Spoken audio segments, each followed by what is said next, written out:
This is the Soul Academy 10,000 peso sneaker mystery box. We'll unbox it, take a look what's inside. Tara, let's go.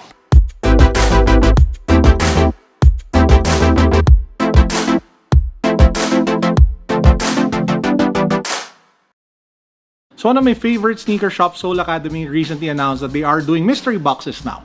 So you can buy it online, check out their Instagram account, their Viber, or you can ask any of their physical shops. I happen to have one over here. Very nice packaging. Soul Academy logo carton. So buksan natin siya. I'm super excited. Haven't seen what's inside this yet. So tingnan natin. Let's see it all together. Oh! Woo! Kita niyo ba yan? Kita niyo ba yan? So we have a sneaker worth 14,000 pesos, which is the Adidas Future Craft size 13. Panalo, guys! So let's get the shoe first. Na-excite ako before we take a look at what else is in the box. So, woo! Sweet! Panalo! So the SRP is 14,000. This is I think the original design of the 4D when it first came out. Oh man, that looks absolutely fresh AF. Take a look at that, guys. So you have that mint greenish 4D printed outsole. You have the prime knit upper. Really sweet looking shoe over here. This is the right pair. This is the left pair. So I'll do an on feet in a while. But yeah, dito pa lang, bawing-bawi na. Lalo na if you are looking for 4D shoes or if you're looking for premium sneakers like this one, panalo. By the way, take note, with mystery boxes, nothing is for sure. What I get can be different from what you get.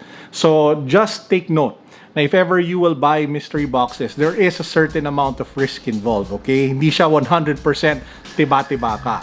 There are times na talagang sobrang panalo. There are times na sakto lang. There are times naman that you get something that you don't expect. So just accept before you buy na it's not 100% sobrang panalo. But ako, happy na ako dito. Sobrang panalo to.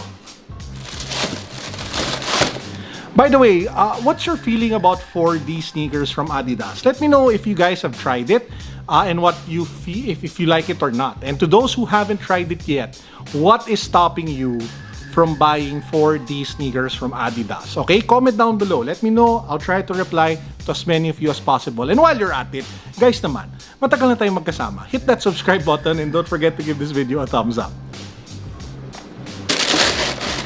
Okay, so we'll set aside the shoe, but this one dito pa lang winner na, winner.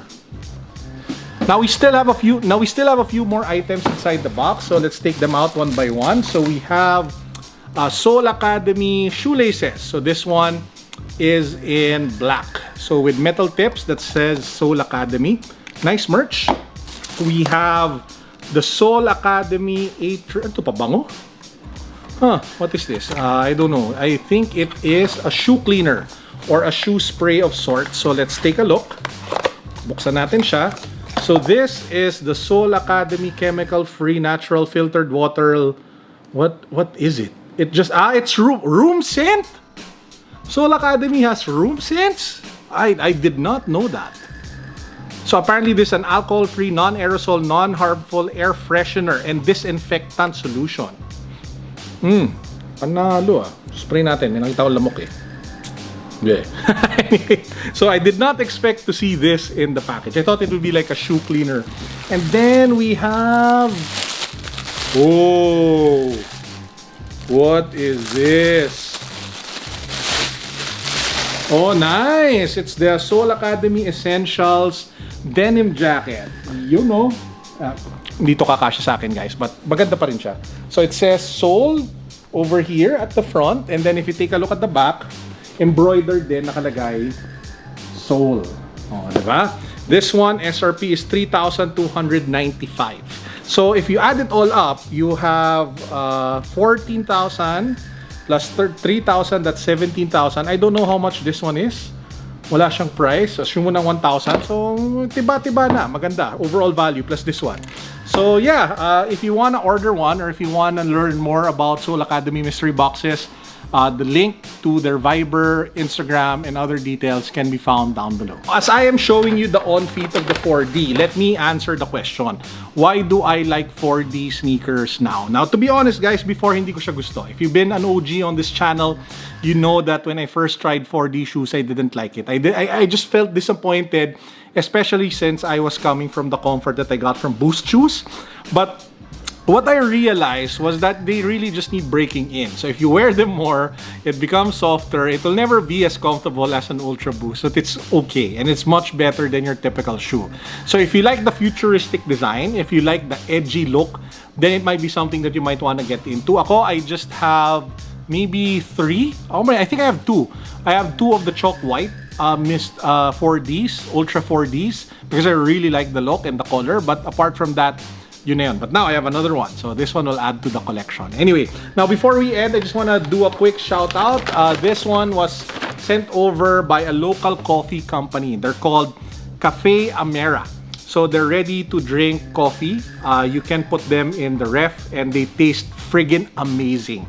They actually sent me 4.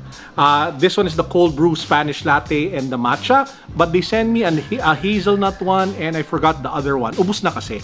So they're really good. So if you're looking to buy, you know, like coffee that you can just put in the ref and drink later on, and you want, you know, good quality, check them out. They're a local brand, Cafe Amera. So link sa IG nila, lalagay ko sa baba. 2 thumbs up, approved, panalo, ang sarap. Ay, baka hindi kayo naniniwalang gusto ko siya. So buksan na natin. Tikman natin ang Spanish latte. Since wala tayong Carlo Cook segment, meron tayong Carlo Drinks. Cheers guys sa lahat ng mga mahilig sa kape dyan or mahilig uminom ng sweet things. Cold brew Spanish latte ng Cafe Amera.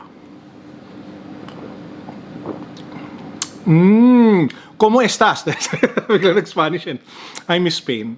I used to go to Spain a lot, Barcelona and Madrid, because they had this event called Mobile World Congress, and I would go there almost every year with my wife. So I really miss traveling. So sa lahat ng mga tao dyan na namimiss ng biyahe, comment down below if you miss traveling and what country would you guys want to go to first when this pandemic is over. Comment down below. Ako, dalawa. I would love to go back to Japan. Japan is such a beautiful country. And number 2, I would so love to go back to Spain. Barcelona in general. That place is just art, beauty, and fun in a city. Anyway, that's actually it for today's vlog. Binilisan ko lang, no? I just wanted to unbox the Soul Academy mystery box for you all and just show you how awesome this coffee is from Cafe Amera. With that said, this is Carlo signing out. I hope you're all doing fine. Don't forget to follow me on TikTok. Link down below. Don't forget to subscribe to the channel. And don't forget, of course, to give this video a thumbs up and comment down below what you think of 4D, the sneakers, and the countries that you guys would want to go to once this pandemic is over. Peace. God bless. What's up? Boom.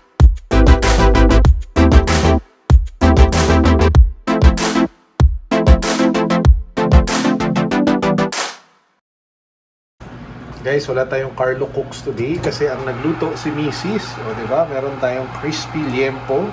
Meron tayong mushroom soup dito na sobrang panalo. Yun, o. So, yan ang lunch natin. So, ang Carlo Cooks ay magbabalik bukas. Pero panalo. Ito yung panalo sa air-fried na liempo. Sobrang crispy. Ganyan. Yung balat. Tapos, tingnan nyo, sobrang yung seasoning pa lang. Sobrang malasa yan. Sa mga nagtatanong, salt, pepper, garlic yung seasoning. Pagkatapos, sinagay lang namin sa air fryer. Tapos ito yung mushroom soup. Yan o. Tapos ito ang aming quinoa.